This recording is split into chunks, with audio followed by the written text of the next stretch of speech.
Yaa Waaqayyo gooftaa keenya halkan cillima dheeraa dabarsite guyyaa ifa keetiin tissite yeroo kanaaf sa'aatii kanaan kan nu geesse galanni ulfinni guddaan siif haa ta'u. Waaqayyo kan jaalatan Waaqayyo kan si jaalatu maatiin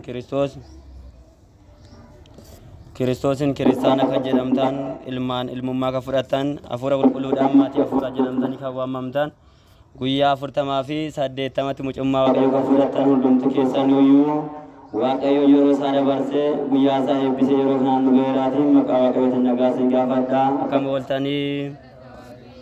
Akkam ooltanii sagaleen keessan baay'een dhaga'amee dubbadha. Akkam ooltanii Amiin. Galanni Waaqayyo gooftaa keenyaaf haa ta'u jennee yeroo isaa eebbisee isa nuuf kenne Waaqayyo ka galateeffannu nu gargaare kanaaf maqaan isaa kan ulfaatee fi kan kabajamee nuuf haa ta'u. Haati keenya qulqulleettiin qulqullootaa dubreen Maariyaam kabajamtuun hundumaa olii uumadhaa gadi uumamtoota hundumaa ol kan taate Waaqayyoof isaadha nuuf isaadha kan taate kennaan fannoo jalaa kan guyyaa jimaata araarsituun keenya nuuf kadhatti nuuf boochi nuuf iyyiti rakkina keenya Waaqayyootti nu himti qulqulleetti dubroo Maariyaam maqaa ishii kan ulfaateef kan kabajame nuuf haa ta'u.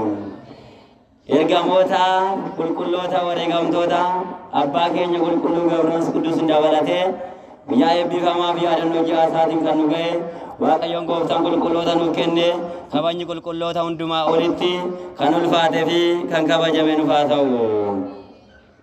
Waaqayyoon abbaan keenya fedhaaf eeyyama isaatiin yeroo muraasa qabna yeroo gabaabduu qabna kan sagalee Waaqayyootti dhageenyu inni immoo bal'ise gurra keenya waan hamaa dhaga'u immoo waan qulqulluu nu dhageechise laphee keenya iddoo garaagaraa jiru immoo walitti nu sassaabee sagalee isaa akka barannu isa baranneen immoo nama taane dhaabannee deemu qofa osoo hin ta'in dhugaa Waaqayyoo baane sagalee isaa dhugaa baane har'a akkanumatti miidhannee mana isaa tajaajille boru immoo dhaala mootummaa isaa akka taanu Waaqayyo abbaan keenya nu haa gargaaru. Egaa sagalee Waaqayyoo anaaf olii isin wajjin barannu iskimataa darasu ያላችሁን ጠብቁ። የዮሐንስ ራእይ ምዕራፍ 2 ቁጥር 25 ሃንገን ፉቲ ኢሰቀብዳን ኤጋ ሙለተ ዮሐንስ በቆና ሳላማ ለኮብሳ ዲደሚሽን ኤጋ waaqayyoon gooftaan yuuyyaa kanatti saana sagalee kana anaaf sin barsiisa irra deebuudhaan icciitisaa kan fagaate dhiyeessee kan dhokate mul'isee hundumaa abboota kan gargaare Waaqayyo nu gargaare nu barsiisuun fedhaaf eeyyama abbaa keenya nuuf haa ta'u. Waaqayyoon baga guyyaa yaadannoo abbaa keenya qulqulluu Gabroos Qudus baga isin ga'e baga nu ga'e meelli jira Waaqayyoon galateeffadha. Egaa Waaqayyo waan hundumaaf kaayyoo qaba sira ta'e guyyaan kun guyyaa addaa ta'e Waaqayyoon ittiin nu ga'eera. Waaqayyo ittiin nu ga'e kanaan immoo galateeffannee oolmaa isaa ibsuun barbaachisaadha. Egaa sagalichi mul'ata Yohaannis boqonnaa isaa 2 lakkoofsa 25 gubbaatti hangan nufutti isa qabdan maal godhaayi? Eegaa maal godhaayi? Eegaa hangan nufutti isa qabdan eegaa jedhe sagaleen kun kan dubbate gooftaa keenya fayyisaa keenya uumaa keenya Yesuus Kiristoos yoo ta'u sagalichi immoo kan dubbatame dukaboota isaa kan ta'an waldaadhaan kan ijaaraman waldaa garaagaraa keessatti dhaabbatanii kan tajaajilan dukaboota isaaf dubbatame.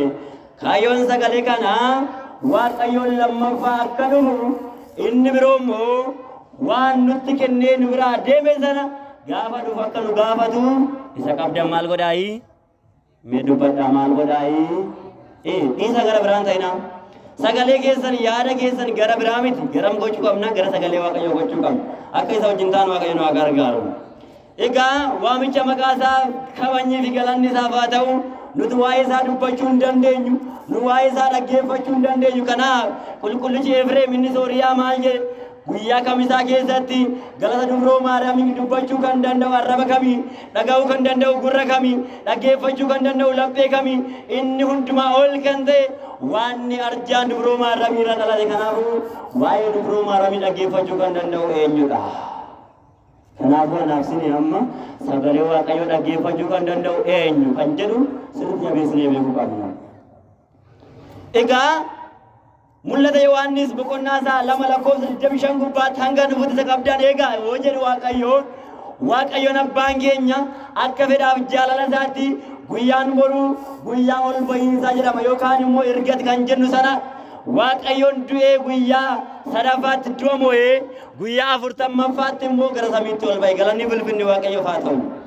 Gara samiitti ol bahe guyyaa 50ffaatti garuu hafuura humnaa kan ta'e diina kan ittiin moonu daabiloos kan qaanesinu humna guddaa kan ta'e hafuura qulqulluu mana kiristaanaaf ergee jedha Waaqayyoon gooftaan. Kanaaf yeroo sana keessa garuu gaafa biyya lafaarra deemu anuuyyuu lammaffaa deebi'ee nan dhufa. Anuu gaafa dhufu moo waan asirratti kenne hin jira hanga dhufutti isa qabda sana jabeessatii eegaa jedha Waaqayyoon jabeessanii akka inni Waaqayyoon haa gargaaru.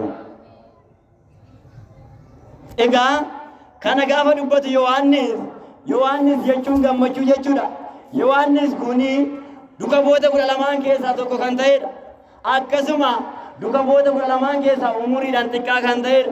Akkasuma immoo duka boota 12 keessaa duka bu'aa Waaqayyoon jaalatu jedhamee kan waamamu fuqura izii yookaan immoo duka bu'aa Waaqayyoon jaalatu kan jedhamu Yohaannisidha. Akkasuma Yohaannisiin kuni haadha keenya dubroo Maariyaamii kan fudhatedha. Akkasuma qulqulluchi Yohaannis ilmi Zabdiyoos osoo du'an argini karaa samii jiraatotaatti kan ol ba'edha. Galanni bilfinni Waaqayyoof haa ta'u. Kanaaf inni kun maal jedhe hanga dhufutti isa qabdaan eegaa jedhee sagalee Waaqayyoo anaaf isiniif caafee jira. Egaa sagalee kana caafuu garuu iddoowwan garaagaraa keessa dhaabbate galaana keessa dhaabbate waa'ee raayii isa dhumaa waa'ee kakuu isa dhumaa waa'ee raajii isa dhumaa hundumtuu Waaqayyoon ta'e jedhee gaafa eegalurraa eegalee qulqullichi Yohaannis kitaabota qulqulluu kan ta'an 5 barreesse jedha. Meeqa barreesse? 5 barreesse. Tokkoffaa wangeela Yohaannis kan jedhamu barreesse. Lammaffaa ergaa Yohaannis kan jedhamu 3 barreesse. Walitti meeqadha? 4. Inni dhumaa garuu raajii dhumaa kan ta'e raajii kakuunaadha. Mul'anni kakuunaadha. Isaan kan goolabamne kitaabni kakuun yookaan immoo macaafni qulqulluun 81 Samaaniyaa aduun suni seera uumatiin eegalee maalitti raawwata? Mul'ata Yohaannisitti raawwata. Isa kana kan barreesse Yohaannis boqonnaa 2:5 gubbaatti garuu waan nama ajaa'ibu hanga dhufutti isa qabdan eegaa jedha. Eenyutu dhufaa? Eenyutu dhufaa? Eessa dhufaa? Eessa dhufaa? Mucaa namaa bira dhufaa anaaf sin bira dhufa. Kanaaf raajicha Hinbaaqooq boqonnaa 2:3 gubbaatti dhugumatti illee yoo lafarraa harkifame Waaqayyoon dursee deebii kan siif kennu hin jiru. Waaqayyoon dhugumatti ni dhufa eegii jedha. Eenyutu dhuguma dhufa? Waaqayyoon dhuguma dhufa eegii. Kanaaf Waaqayyoon hin dhufa. Manni kiristaana keenya Yesuus Kiristoos ni dhufa jettee gaafa lalabdu garuu qophoofne eeguun barbaachisaadha. Kanaafuu hanga dhufuutti isa qabdan maal godhaayi? Eegaa. Mul'ata Yohaannis boqonnaa isaa 3:11 gubbaatti akkas jedha. Ani dafee nan dhufa namni tokkollee gonfoo moo'icha isa duraa sana akkas hin jalaa fudhanneef eegaa. Anuu dafee nan dhufa. Turus nan danda'a. Abdiin kutina nan dhufa garuu gaafa dhufu garuu gonfoo kabajaa asiniif kenne eenyullee akkas hin jalaa fudhanne akkas hin jalaa naanne akkas hin dhiibne isa nammoo jabeessatii eegaa jedha. Maal godhaayi? Eegaa. Amma Waaqayyoon maal eegaa nuun jedha laata? Hoolaa eegaa jedhamoo warii eegaa jedhamoo qayee eegaa jedhamoo qabeenya eegaa jedhamoo ijoollee keenya eegaa jedhamoo maal eegaa jedha laata? Waaqayyoon kan jedhu immoo dhaga'uun barbaachisaadha. Maal godhaa jedhee eegaa jedheetoo nutti lallaba. Egaa Waaqayyoon maal eegaa jedhe gaafa jennu sa'aatii gabaabaa waan qabnu inni jalqabaa irratti maal eegaa jedhe amantaa keessan eegaa jedhe. Maalii keessan eegaa? Amantaa keessan eegaa. Anuu nan dhufa yoo dhufe kan ittiin na arguu dandeessan waan biraas niif hin kennu amantaa qofaadha. Amantaa keessa maal godhaayi? Egaa amantaan tokko waaqnillee tokko cuubbaan tokko waaqni tokkichi garuu hin dhufa. Amantaa takkitti kan ammoo egaa kan biraan jiru fayyinnis taanaan dhugaanis taanaan jireenyis taanaan nageenyis taanaan kan biraan jiru amantaa qofa kan qabanne amantaa takkitti kana qofa egaa. Kanaaf ergaa Yihudaa boqonnaa tokko lakkoofsa gubbaan amantaa haala takkitti qulqullootaaf laatamtu sana jabeessatii eegaa jedhu. Maaliif eegayi? Amantaa. Haala takkittiidha kanaaf Waaqayyoon amantaa haala takkitti nuu kenne lammaffaa nuu kennamuu hin dandeessu. Waaqayyoon haala kana namaaf laata lammaffaa namarraa fudhachuu hin danda'u. Inni abbaa arjaati. Namni qarshii namaa liqeessee dhala wajjin namarraa fudhata saba Waaqayyoo. Qarshii 1,000 yoo nuuf kenne waggaa tokko yookaan ji'a muraasa booda 1,000 dhalee 2,000 naaf kenni jedhee nama waaqasa. Namatti liqeessee nama rakkisa. Rima nama roogga. Taa'ii nama oogga. Nama keessatti karaa deemtoota nama salphisa eenyuni? Namni. Waaqayyoon garuu amantaa haala takkitti nuuf kenne lammaffaa nurraa fudhatu. Ishii kana immoo maal godhaayi? Eegaa keessa dibatu. Kan nama biraa hin jedhina. Kan Oromoo, kan Amaaraa, kan Tigree hin jedhina. Kan Gurraacha, kan Diimaa hin jedhina. Amantaan eessa kennam? Waaqatu kenne. Kanaaf manni kiristaana keenya akkana jettee amanti. Maal jettee amanti? Abboonni akka barsiisanitti maal jetti?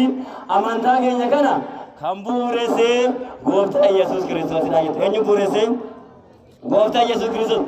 Kan bu'uuresse Waaqayyo. Kan barsiisan immoo duuka bu'oota. Eenyudha? Duuka bu'oota. Kan eegan immoo eenyudha? Abboota. Kan fudhatan immoo eenyudha? Anaaf sinii jechuudha. Galanni bilbilli Waaqayyoof haa ta'u. Amantaan kuni anaaf sinii fudhanne malee amantaa kana dursinee amantaa nutti dhufne. Nutu amantaatti ce'e malee amantaan gara keenya ceene. Nutu amantaa kana fudhate malee amantaan nu fudhanne. Akka waan amantaa bu'uuressinee mandara keessatti iddoo onaa keessatti mana ijaarrannee amantaan keenya dhugaadha. Isa dhukkubsatee hin kadhata.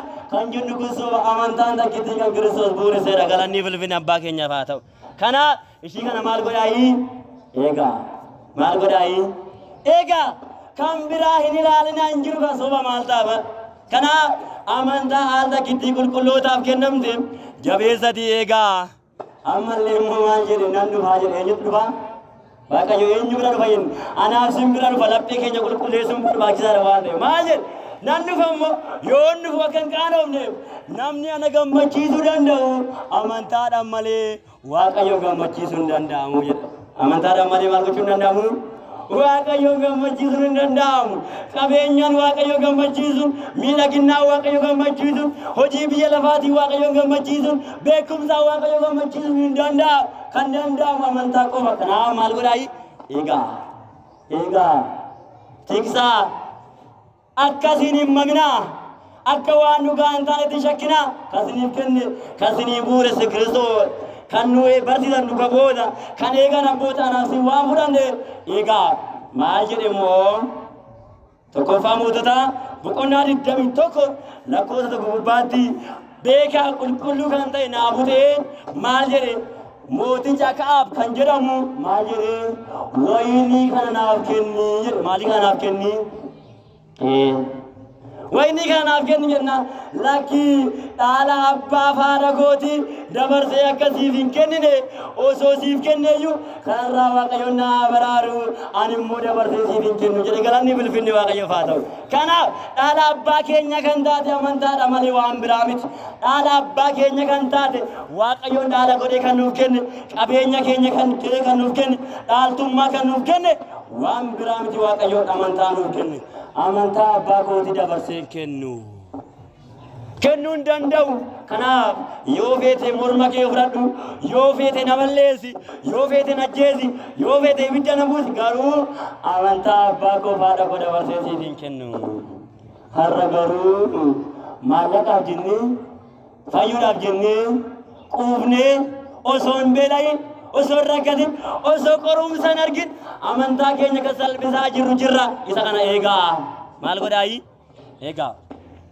Inni biroo maal eegaa jedhe Waaqayyoon gaafa jedhe jalqaba irratti amantaa. Lammaffaa maal eegaa jedhe gaafa jennu takkitti kan taate lammaffaa argamuu kan hin dandeenye al takkitti qulqulluu kan taate kan xuraa'uu hin dandeenye qulqulleetti qulqulloota haadha gooftaa haadha keenya kan taate dubroo maaramiin eegayii jedhe maali eegayii qulqulleetti dubroo maaramiin eegaa eegaa jirtanii laata kan jedhu immoo anaaf siniif gaafidha eegaa haadha keenya dubroo maaram ishii takkitti nuuf kennamte eegaa waaqayyoon al tokkicha dhalate lammaffaa dhalachuu hin danda'u shawadamina waaqayyoon al takkitti biyya lafaa dhufee nu fayyisa lammaffaa dhufee nu fayyisu nutti murteessa malee hin gowwoomina kanaaf maal jedha gaafa mammaaksa Oromoon namni ija takka qabu maaliidhaan taphatu biyyoodhaan taphatu jedha biyyoodhaan hin taphatu maaliif ija takkitti qaba kan ittiin bahee galu ija takkitti qaba kan ittiin bobba'ee deemu ija takkitti qaba kan waan gaarii ittiin ilaalu kanaaf ija takkitti sanaan biyyoo yoo taphate biyyoon keessa bu'ee ishii balleesse jennaani namichi jaamee manatti hafa waan ta'eef maaliidhaan taphatu biyyoo wajjin hin taphatu awwaara wajjin hin taphatu hin baddi waan ta'eef kanaafuu namni haadha takkitti qabu akka nama ija takkitti qabuuti kan biraa barbaachuu hin danda'u takkitti isin harkaa baatee naan deebisuu hin dandeessa qulqulleetti dubroo maaramiin eegayii jedha maal eegayii dubroo maaramii maal godhayii eegaa maqaa ishii faarsaa araarsummaa ishii kabajaa ayyaana ishii yaadadhaa seenaa ishii baradhaa dhaloota ishii kabajaa maqaa ishiitiin beelaa dheebotaa nyaachisa isaan daaran daara baasa isaan hidhaman gaafadhaa isaan dhukkubsataniif kadhadhaa maqaa dubroo maaramiin xabala dhugaa imnatii dibadha maqaa dubroo maaramiin galata yookaan huddaasee maaramiin dhiyeessa dubroo maaramiin immoo mirga waaqayyo jirtu kadhannaa keessa ol sinii fuutii jedha galanni balfinni waaqayyoof haa ta'u kanaaf hanga dhufutti takkitti kan taate dubroo maaramiin eegaa maal eegayi dubroo maaram laala waaqayyoon hin du'e qaraaniyoo gubbaa gaafa oolu garuu qabeenyaa biraa nuuf hin kennine kan inni nuuf kenne haadha dhugaa kan taate addunyaa hundaaf kan kennamte waaqayyoon irraa kan dhalate nuti immoo jireenya bara baraa irraa kan arganne dubroo maaram gaafa nuuf kennu wangeela Yohaannis boqonnaa 19 lakkoofsa 25 gubbaatti maal jedhee jaallee koo kan taate Yohaannisoo ani si jaaladheera kennaa biraa siif hin kennu hundumaa bakka bu'itoo haadha koo dubroo maaramiin fudhadhu haadha koo ani waan siif kennu qabu addunyaa hunda siif kenneera samiin kan keeti biyyi lafaa keeti kanaaf iyyuu maal godhii mucaa koo Yohaannisiin fudhadhu wajjiniin jiraadha dhaloota kan ta'e hundumtu har'a ayyaana qabeetti naan jedhaa jedha galanni bilbinni waaqayyoof haa ta'u hundumtu dubroo maaram ayyaana qabeetti jedhee qabata malee dubroo maaramii gananii dubroo maaramii dhiisanii waaqayyo eeguun hin danda'amu eenyu eeguun hin danda'amu mee eenyu eeguun hin danda'amu waaqayyoon eeguun hin danda'amu akkamitti haadha dubraadha isaa dhiisanii takkitti dabar ija keenya dabar laphee keenya dabar gurra keenyadha namni gurra isaa tokkichi jira duude lammaffaa deebi'ee uummachuu hin danda'u iji isaa gaafa badde lammaffaa ijaarrachuu hin danda'u miilli isaa gaafa murame lammaffaa qaxxalachuu hin danda'u kanaaf haadha keenya dubree maaram takkitti gaafa dhiise lammaffaa argachuu hin dandeenyu hin gooyoominaa eegaa maal gooyinaayi eegaa kanaaf hanga nufuuti isa qabdan maal godhaayi eegaa dubroo maaramiin eegaa inni sadaffaan immoo maal eegaa jedhe waaqayyoon gaafa jenne biyya lafaatii bilisa kan itti ba'an nageenya kan ittiin ta'e hunni isaa kan irratti dhangala'e dhiigni isaa fayyina kan kenne fannoo kan immoo masqalii kana eegaa maal eegaa fannoo keessan eegaa mallattoo eenyummaa keessanii waraqaan eenyummaa keessanii kan lammummaa biyya lafaa miti lammummaa samii kanaaf Filiphos boqonnaa 3 lakkoofsa 20 gubbaatti maal jedhe maaf gowwaa taatu waa'ee biyya lafaa maaf dhamaatu waa'ee biyya lafaa dhiisa biyyi keenya samiidhaa jedha biyyi keenya eessadha mee biyyi keenya samiidha jedha eessadha samiidha biyyi keenya kun kiraadha malee kan keessa jiraannu miti itti turra malee kan bara baraa miti hin bada hin darba biyyi keenya samiidha jedha samii akka jiraannu waaqayyo nu gargaara kanaaf fannoo kan ta'e samiirra kan jiru hunda samii kan ta'e waraqaa eenyummaa keenya kan samii kan ta'e fannoo keessan eegaa morma keessan irraan kutinaa macaafa keenya boqonnaa 6 gubbaatti mallattoo koo kan ta'u hunduma keessaniif hoolota koo hundumaa morma keessan irratti amartii isinii fidee jedha maal isinii fidee amartii kanaaf fannoo nuuf ni jechuudha fannoo kan immoo eegaa hin qoosina hin barbaachisu laala saba waaqayyoo maalidhaa fayyinoo fayyada jedha namni gowwaa maal jedha tokkoffaa Qorontos boqonnaa isaa tokko lakkoofsa 18 gubbaan fannoon gooftaa warra hin amanne warra hin beekne gowwummaadha nutiif garuu fayyinaa jedha maalidhaa fayyina warra hin beekneef garuu gowwaan ta'inaa kaa nuqaroo dhama gowwaadha laata abshaala dhama gowwaadha laata kan jedhu madaanuu barbaachisa Phaawulos fannoon gooftaa warra hin beekneef gowwaadha warra lallabneef gowwaadha warra namanneef gowwaadha warra amanan garuu warra ittiin eebbifaman garuu warri ittiin araara argatan garuu isaaniif fayyinaadha maaliif fayyina jibbitanii gowwaataa ture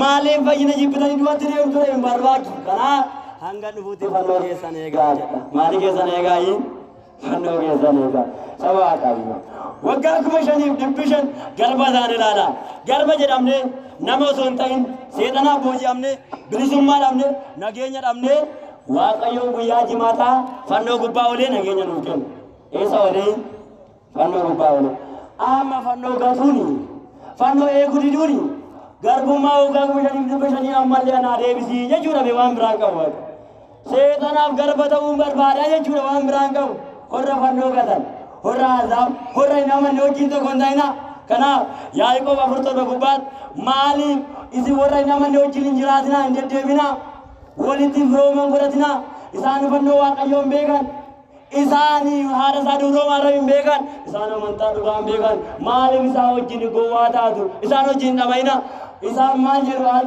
tokko shibaa fayyisnaa maal goona shibaa fayyisnaa jaamaa bannaa naafa diriirsinaa dhukkubsataaf kadhannaa har'a mana kaatti kadhannaa isaa har'a qe'ee kaatti kadhannaa isaa jedhu isaan kun dhugaa siitiif fakkaatinaa Maatiyos 7:21 gubbaatti jara kanaani guyyaan dhufu sana asin hin beekuun jedhaanii jedha ani maal hin godhu waaqayyoon kan jedhaan waa biraa erga waaqayyoon hin beekne maaliif taarare erga waaqayyoon asin hin beekne maaliif faanyare faajeen keenya soomuun keenya kadhachuun keenya dadhabuun keenya waaqayyoon akka nu beekuuf kanaaf waaqayyoon beektanii jirtanii duwwaatti hin deebina amantaa eegaltanii jirtanii hin galakkisina maal jedhame maqaa malee Oromoon qeerrisa eegee qabanii qaban maaliin godhanii gadi lakkisanii yoo gad lakkisan maal godha nama nyaata ka bakka jireenya isaanaan du'a isaanaan qabateera waan ta'eef gad lakkisuun lammaffaa hin barbaachisu fannoo al takkitti hidhatanii ofirraan kutinaa hin duutu